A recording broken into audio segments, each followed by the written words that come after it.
tourism in the area. We're going to check on that all the next 3 hours. And also a lot of questions. I mean, can the wildlife recover? Yep. And will the waters ever be the same? So we're going to be covering that a lot this morning. But first, we have another big story developing right now, and that is a 1-2 punch of extreme weather.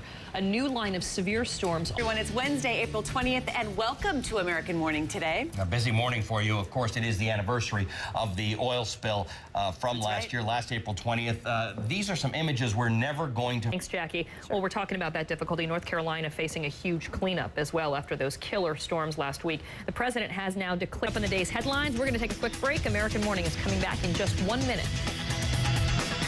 Any parent out there can understand how this next story would be one of your biggest nightmares. I mean, you're nervous enough when your kid has to have surgery, but then for it to go wrong. What happened is this child was going in for eye surgery, and the doctor operated on the wrong eye.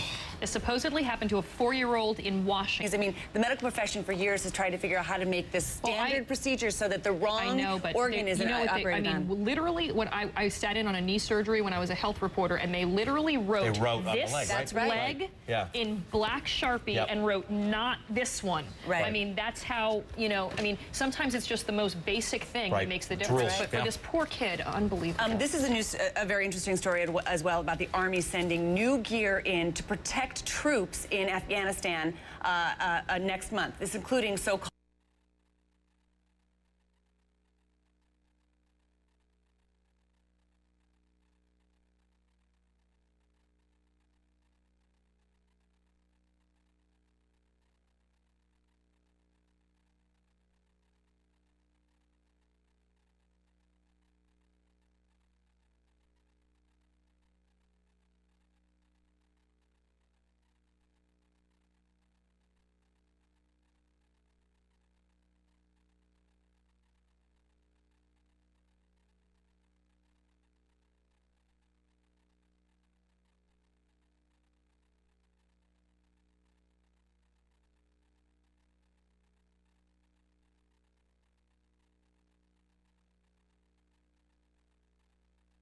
That's a stretch for a correlation there. You don't buy it? It might be self-selective. I mean, people, maybe they're younger, maybe they're... Well, I mean, listen, until we had Facebook, you never had that idea of people breaking up on Facebook when you find out that your significant other says they're single. We were outraged by a Post-it note during Sex and the City years, but now it's 140 characters. All right, we're going to take a quick break. Your top stories next. Philippe Cousteau, of course, who's a CNN contributor. He was also saying that when we were talking to him before this, he's concerned about red snappers with lesions. The dolphins have been washing up that we've been telling you about.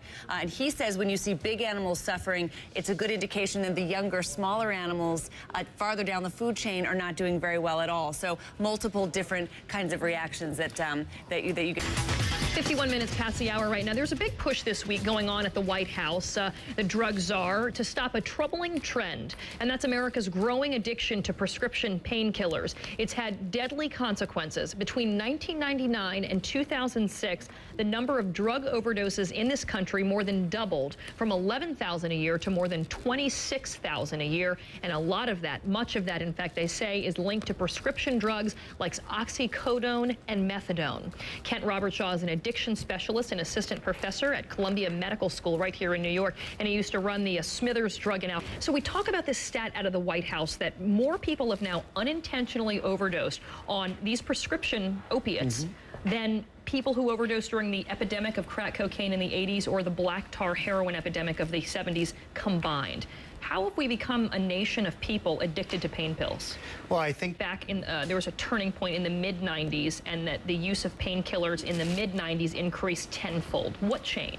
Well, I think that the drug doctor, and you're prescribing, let's say, Vicodin or OxyContin to somebody. Is there a good chance that you may unwittingly be eventually prescribing something to a person who's going to become addicted to it? Absolutely. It's just alarming when you hear about, people talk a lot about these pill mills in Florida specifically, and what this means is you can just go to this clinic, almost walk into the clinic, say you have pain, and get a prescription.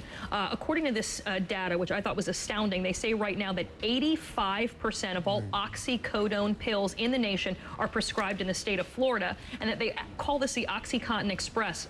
From the East Coast and in Appalachia, people are literally taking buses to Florida to get pills. How has this not been tackled yet? How is this not Well, they haven't been a crackdown on this. I think going to be cracking down on this. And they claim that some of these changes are going to be made. But in the meantime, when they talk about possibly adding to doctors' education over this, getting doctors trained better, there is some resistance to that in the medical field. The opposite argument is, listen, pain is a very subjective thing. And if we have to feel like everybody who we're prescribing pain pills to needs to feel like they're a potential addict, that's also not fair for people suffering.